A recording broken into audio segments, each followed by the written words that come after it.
they looked like contenders. They had the league's best defense over a 20-4 stretch. There were statement wins over the Oklahoma City Thunder, New York Knicks, Denver Nuggets, Minnesota Timberwolves, LA Clippers, Indiana Pacers, Houston Rockets, and Memphis Grizzlies. They won 50 games and earned the number 3 seed, their best finish since earning the number 1 seed in the 2019-20 championship season. They had the second-best home record and the second-best conference record in the always difficult Western Conference. The Lakers entered their first-round series against the Timberwolves as heavy favorites, with a conference finals berth conceivable given they were on the opposite end of the postseason bracket of the 68-win Thunder.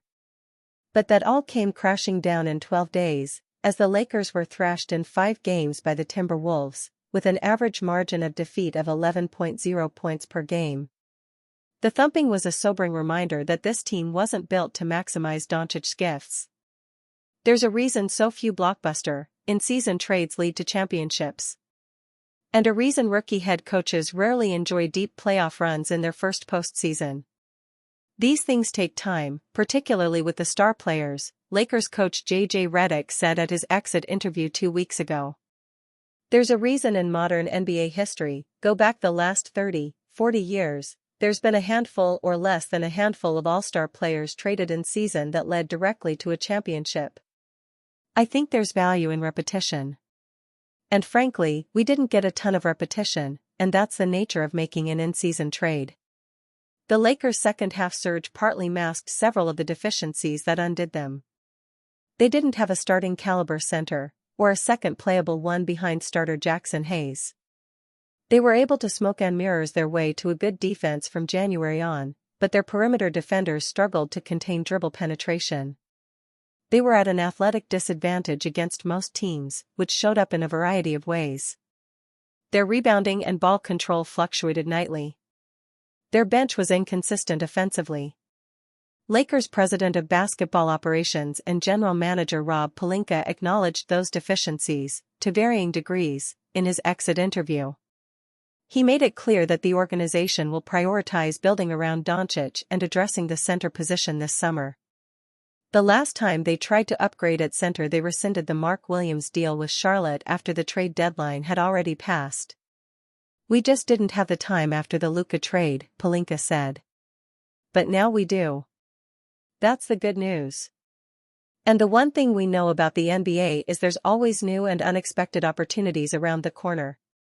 That's just the nature of this business. And my focus is going to be on that and making sure that next year we have the requisite size to have a team that can compete for a championship. The Lakers need to find a way to add more size, defense, shooting, and athleticism around Doncic, which is far easier said than done.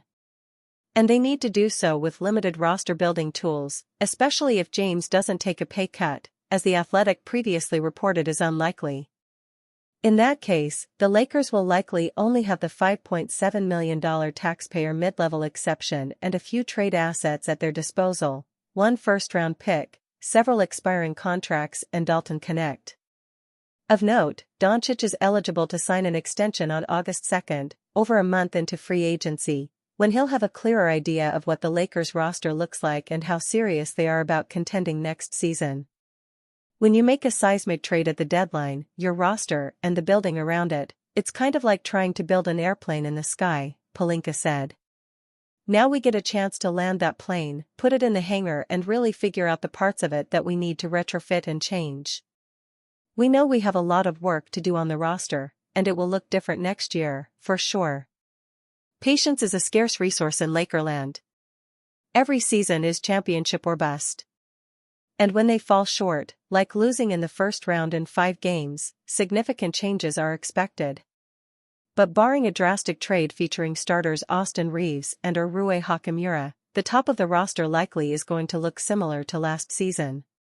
In addition to one notable signing with an exception, likely the $5.7 million TMLE, they can make one sizable trade or 2 smaller deals with some combination of expiring contracts, with Gabe Vincent and/or Maxi Kleber being the most likely to be traded, Connect, and either their 2031 or 2032 first-round pick, but not both. It's going to be challenging to address all of their needs, or even more than a couple, but that is the burden when acquiring a franchise-altering superstar about to hit his prime. The 26-year-old Doncic desperately wants to win his first championship. James only has so many years left. Reeves is on a team-friendly contract for one more season. Redick understands the annual expectations and scrutiny that come with sitting in that chair. With all that said, many teams would happily trade their problems for the Lakers' problems. Few players, it may only be one or two, have a brighter future than Doncic over the next 5 to 7 years. And Redick proved to be one of the game's better regular season game planners. His philosophies didn't translate as well in a playoff setting, but his coaching future is promising. This season was full of some exciting things that we really need to lean into for our future, Pelinka said, specifically referencing Doncic and Redick. If this postseason has shown anything, it's that the league remains wide open. The Cleveland Cavaliers lost to the Pacers in 5 games in the Eastern Conference semifinals. The Nuggets are down 3-2 to the Thunder. The Celtics are trailing the Knicks 3-2 with Jason Tatum's devastating right Achilles tear threatening to derail their season and future. Winning 60-plus games doesn't guarantee postseason success. Home court advantage doesn't seem to matter as much as it used to. Size, athleticism and physicality are bigger factors than they've been in years. And those are skills and traits the Lakers will have to find a way to address this summer. Two things can be true: the Lakers weren't as close as they thought they were last season. They need to optimize their roster around Doncic better. But they should also firmly be in the mix next season given their strong foundation and the state of parity across the league. Their future is bright. I think when you get those 3 pillars, Doncic, James and Reeves, in a training camp environment and you're starting to build an ethos around them, that's a great starting point, Pelinka said. And we didn't have that opportunity this year. But we will next year. Bronny James means world to make history as first father-son duo with LeBron James. To begin this season, the Los Angeles Lakers formed a historic pairing by drafting Bronny James to play alongside his father, LeBron James. A father-son duo has been seen before in other professional sports, but not in the NBA, and the James were able to make that history. On opening night against the Minnesota Timberwolves, Bronny and LeBron shared the floor together for the first time, making for an iconic moment. As a 20-year-old playing for an iconic franchise, on top of his father being a teammate, it must have been a lot to digest. Now that the offseason is here and Bronny can reflect on that moment, he expressed how much it meant to be a part of the first father-son duo in league history. "It means the world to be a part of that," the rookie said. "That was a very historical moment for both of us, so I'm just ready to take these stepping stones and keep going up. That's all I want to do. I want to get better every day as a person and a player, and this is the foundation for it." For LeBron to be 22 seasons in and play long enough to be teammates with his oldest son is a worthy testament to his hard work. Being a part of that was an indescribable feeling for Bronny. "It was a surreal moment," he said. "I really don't know how to describe it, but it felt like pickup back when I was 10 years old just playing with him. It was crazy." Despite all the narratives regarding the former USC Trojan, he is living his dream and gets to learn from his father as he transitions to an NBA lifestyle.